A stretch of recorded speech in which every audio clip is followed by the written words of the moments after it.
Hi, it's Leslie, and we're talking about 90 Day Fiancé, Sarper and Shekinah. And yep, they're on their way to the U.S. Yippee, yippee. Oh, welcome, welcome, welcome.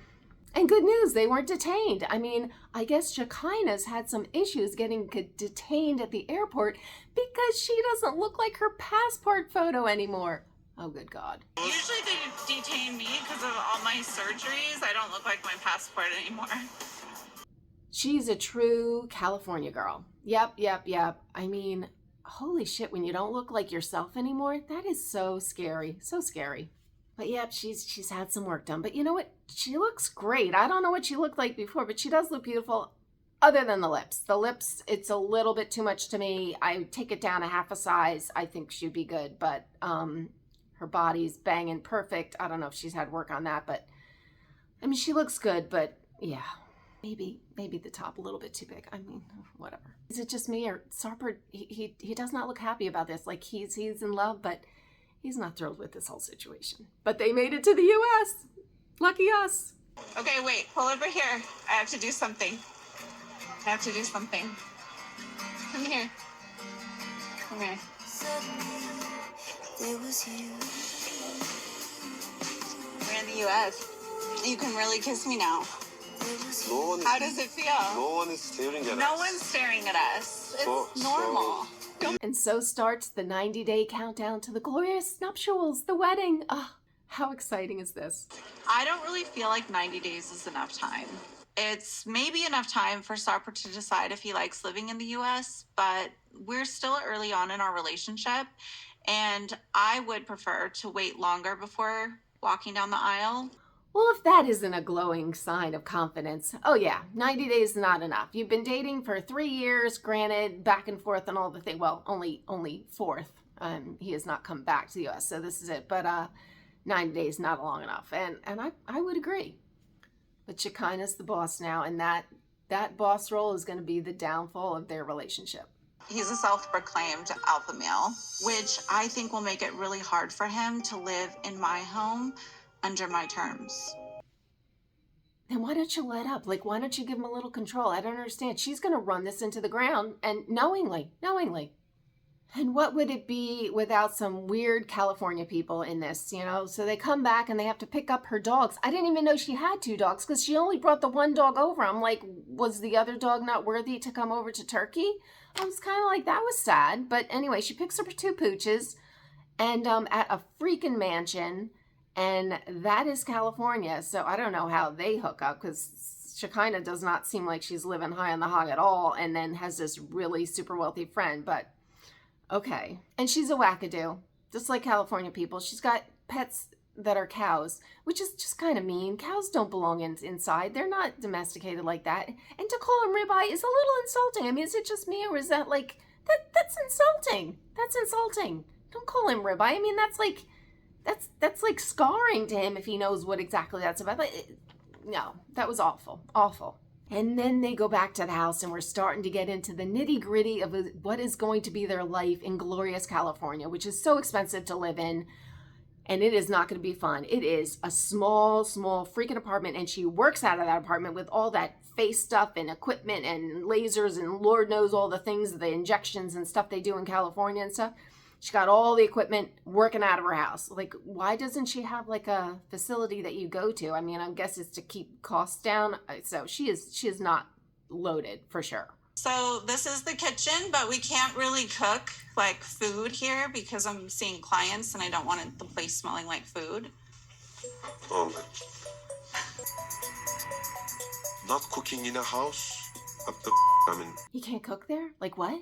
Like what? Like it... Everywhere is full of her equipment. Where will we live? This is craziness. Like, how did she not want to let him know, like, what he was walking into? Who knew that Turkey, they were living the life over there, you know? But every time she has a client in the house, then he has to leave and just, like, kind of wander around the streets. I'm surprised she lets him go, because you'd think he could be snatched up in a hot second in California. Someone see him and just, like, and he'd be like, ooh, you know, but he has to go walking every time she has a client over, which I don't know how many clients she has, because, you know. She wants me to go away. when her clients in her studio. But can you imagine me? I mean, what will I do? Okay, if you go to a visit, you can deal with it, but if it's your life, it's too much. And she didn't tell me anything about those. That's unfair. Yep, bait and switch. Sarper, you got caught here. So she has a client over and he has to go schlepping around town. The only thing good about that is, like, thank God for technology and all the things so he can FaceTime his parents, because Lord knows that's the saddest thing in all of this, you know? He kind of lets his parents know, like, this is not what I signed up for. I had no idea of all this shit that was going down. But she kind of explains, you know, you can't just be here while I'm working on my clients. You know, it's a personal, vulnerable situation. They don't want you in here like a man. They would feel uncomfortable. But it's professional to have a TLC camera crew in there. They're probably thrilled. They're like, oh no, I'll go on TV. I'm all for that. I just don't want a man in here. But if I'm going to be on TV, yes. So Sarper gets to walk around town. And then the trials start. All the testing that she gets to do with Sarper. She takes him out and he gets to meet all her best friends. And I'm telling you, with friends like these, oof, if this is her best friends, this is a sad state. And I guess one of the guys, she's like, he has still major feelings for her and they dated or something in the past, you know.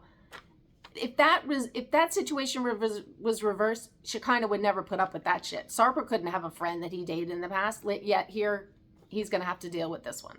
And just get a little view of these people, typical California people. No offense, California. Sarper's really here. He's a real person. Yeah. Hello, guys. How are you? Fine. You look the same. You look good.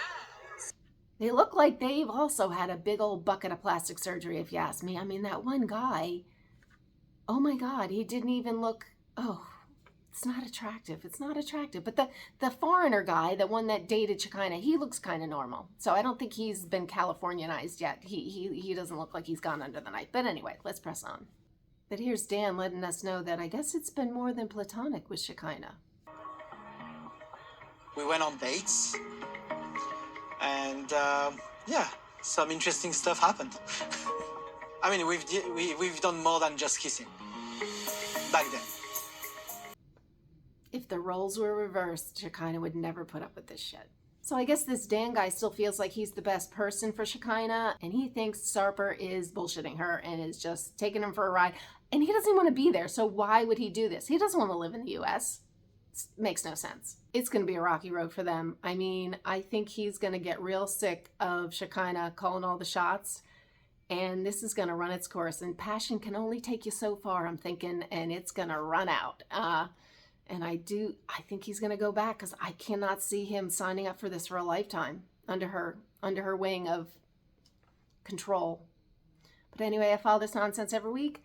So if you want to follow along, please subscribe, hit the notification bell, and I will see you next week. Bye.